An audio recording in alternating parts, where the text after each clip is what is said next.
오늘 영상은 무주택자 혹은 불인이들을 위한 영상으로 짧고 굵게 다음 상승장을 잡기 위해서 준비해야 할 것과 부동산 공부 방법에 대해 다뤄보겠습니다. 요즘 연일 아파트 가격이 폭락한다는 뉴스가 계속 나오고 있습니다. 서울의 핵심지부터 경기도, 인천, 지방까지 전부 가격이 하락하고 있는데요. 제 무린이 시절을 생각해보면 저도 이런 뉴스에만 현혹되어서 무의식 어딘가에 집을 사면 안 된다라는 심리가 자리 잡았던 것 같습니다. 부동산을 잘 모를 때는 내가 스스로 판단할 수 있는 지식이 없었습니다. 그래서 각종 언론에서 하는 말이나 주변의 말을 들었습니다. 하지만 언론이나 주변에서 들을 수 있는 정보는 그저 현상을 해석하는 말들입니다. 예를 들면 작년과 재작년의 경우 각종 언론에서는 집값이 폭등하고 있다라는 뉴스가 나왔고 지금은 집값이 계속 폭락하고 있다는 뉴스가 나옵니다. 그 어떠한 인사이트나 의견이 없이 그저 지금 오르고 있기 때문에 그 사실을 부풀려서 폭등이라고 하고 지금 내리고 있는 상황을 심각하게 표현하기만 합니다. 부동산을 잘 모르는 불인이일 때는 이런 현재 상황에 대한 해석만 듣고 겁을 먹거나 부동산 투자는 절대 하면 안 된다라고 하며 바로 부동산에 관심을 꺼버립니다. 이러한 상황을 피하기 위해서 우리는 현재 상황을 나만의 관점으로 해석하는 힘을 길러야 하는데요.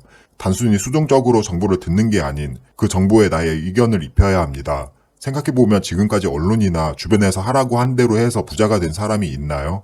작년과 재작년에 지금 집 안 사면 벼락거지 된다고 했을 때 집을 산 사람들은 집값이 수억이 하락했습니다. 각종 언론과 주변에서 공포심을 주입해서 집을 산 사람들은 손해를 봤을 가능성이 큽니다. 그래서 결국은 주변 이야기에 휘둘리지 않고 내가 판단할 수 있어야 합니다. 간단히 생각해보면 부자는 소수이고 일반 평범한 사람들이 대다수입니다. 그리고 각종 언론과 주변에서 들리는 이야기는 대다수의 사람들이 하는 생각들입니다. 그 대다수의 이야기를 따라간다면 대다수를 차지하는 평범한 사람들이 될 확률이 큽니다. 반대로 소수의 길을 가면 부자가 될 확률이 더 높아지겠죠. 즉 모두가 오른다고 할 때, 모두가 환희에 차 있을 때, 모두가 앞으로 전망을 좋게 볼 때, 그때는 그 길이 부자가 되는 길이 아닐 겁니다. 반대로 지금과 같이 모두가 안 좋다고 할 때, 누가 집 사냐고 할 때, 더 떨어진다고 할 때가 오히려 부자가 되는 길일 수 있습니다. 지금 정말 많이 떨어진 지역들의 분위기는 영원하지 않습니다. 작년과 올해의 분위기가 급반전했듯이 내년 혹은 내후년에는 또 좋을지 그 누구도 알 수 없습니다. 한 가지 확실한 건 언젠가는 지금 분위기가 완전 바뀔 거고 지금의 가격 또한 추억의 가격이 될 것입니다. 그래서 제 부동산 강의도 이러한 기회를 잡기 위해서 아파트의 기초부터 기회가 올 만한 지역과 아파트까지 알려드리는 거고요. 참고로 12월 25일까지 모집기간이니 강의에 관심 있으신 분들은 댓글 상단 참고해주세요. 다시 돌아와서 투자를 잘하려면 기본적으로 대중의 예상과는 반대로 가려는 마인드가 필요한데요. 그러면 이러한 생각을 가지려면 어떻게 해야 할까요? 단순히 다수와는 반대로 가야겠다라고만 생각해서 모든 투자를 잘할 수 있는 건 아닙니다.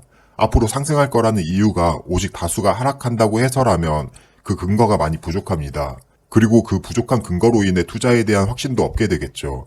그래서 딱 이 정도만 해보면 어느 정도 투자에 대한 확신과 기준이 생길 거라고 생각하는데요. 첫 번째로는 하루에 최소 1시간 이상은 확보해서 공부하는 것입니다. 부동산 투자도 공부가 필요합니다. 입지조사, 시세조사, 가격 비교, 세금, 청약, 대출, 규제, 정책 등 공부할 게 많습니다. 이러한 공부는 하루아침에 되는 건 아닙니다. 하지만 그렇다고 대학교 전공 과목처럼 엄청 어렵거나 복잡한 건 아닌데요. 하루에 1시간 정도 세네자리면 그래도 어느 정도 불인이에서는 벗어날 수 있다고 생각합니다. 부동산을 잘 모르는 사람들이 많은 이유가 하루에 1시간, 3달 정도 투입을 못하기 때문입니다. 사실 성인이 되고 난 이후 퇴근하고 1시간 공부하는 건 정말 어렵습니다. 안 그래도 피곤한데 다시 뭔가 책을 보고 공부를 한다니 그 마음도 이해합니다. 하지만 인풋이 없으면 아웃풋이 있을 수 없습니다. 하루에 1시간 정도 마음먹고 꾸준히 몇 달만 공부해보세요. 충분히 왕초보에서 초보가 되는 경험을 할 수 있을 겁니다. 이렇게 하루에 1시간 확보를 했다면 그 다음으로 해야 할 건 뭘까요? 그 다음으로는 내가 사는 지역과 동네부터 공부를 하는 겁니다. 내가 사는 곳에는 어떤 동이 있고 어떤 아파트가 있는지 정도는 알고 있습니다. 그리고 그 아파트 주위로 공원은 어디에 있고 학원가는 어디에 있고 학교는 어디에 있는지 정도도 알고 있겠죠. 그러면 이제 해야 할 건 하나밖에 없습니다. 바로 그 아파트들의 시세를 조사하는 건데요. 그냥 호갱노노나 네이버 부동산가 같은 어플에 들어가서 그 아파트 단지를 찍어보면 됩니다. 처음부터 책을 100권 읽으려 하거나 경제 뉴스부터 보면 어려워서 포기할 수 있습니다.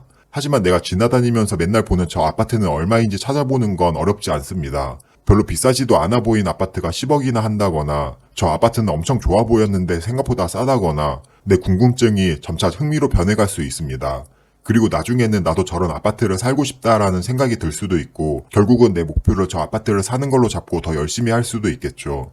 또한 이 아파트는 왜 이렇게 비싼지, 저 아파트는 왜 더 저렴한지 등 그 이유를 찾는 과정에서 실력이 늘어납니다. 내 동네의 시세와 그 이유를 완벽히 마스터했다면 이제 그 원리를 다른 지역에 그대로 적용하면 됩니다. 내 지역에 대해서 조사를 하고 이제 점차 지역의 범위를 넓혔다면 그 다음으로는 실제로 매수를 해보는 겁니다. 요즘엔 이전의 실거래 그래프는 어플에 정말 잘 나와 있습니다. 언제 올랐고 언제 내렸는지 클릭 몇 번에 다 알 수 있죠. 하지만 내가 그 시기를 겪지 않고 단순히 그래프만 보는 것과 그 등락을 실제로 경험해 본 것과는 큰 차이가 있습니다. 그리고 만약 내가 아파트를 하나 매수한다면 그 시세를 내 온몸으로 다 느낄 수 있습니다. 저도 그렇고 대부분 첫 아파트를 사면 매일 실거래를 확인합니다. 실거래가가 올랐는지 호가가 올랐는지는 매일 체크해 보는데요.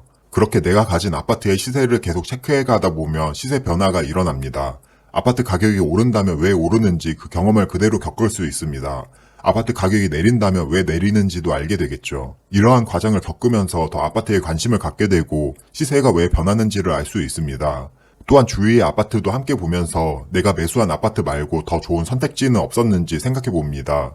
이렇게 다음번에는 더 좋은 선택을 할 수 있게 되는 거죠. 오늘은 간단하게 현재 가져야 할 마인드와 부동산 공부하는 3단계에 대해 이야기해 봤습니다.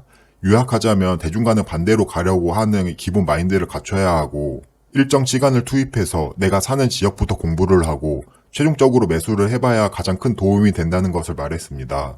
물론 이 과정에서 여러 책도 읽고 유튜브도 보고 강의도 들으면 더 좋겠죠. 그러면 여러분들도 부동산 빙하기에 관심을 꺼버리지 않았으면 좋겠고 앞으로도 더 좋은 영상으로 찾아뵙겠습니다. 감사합니다.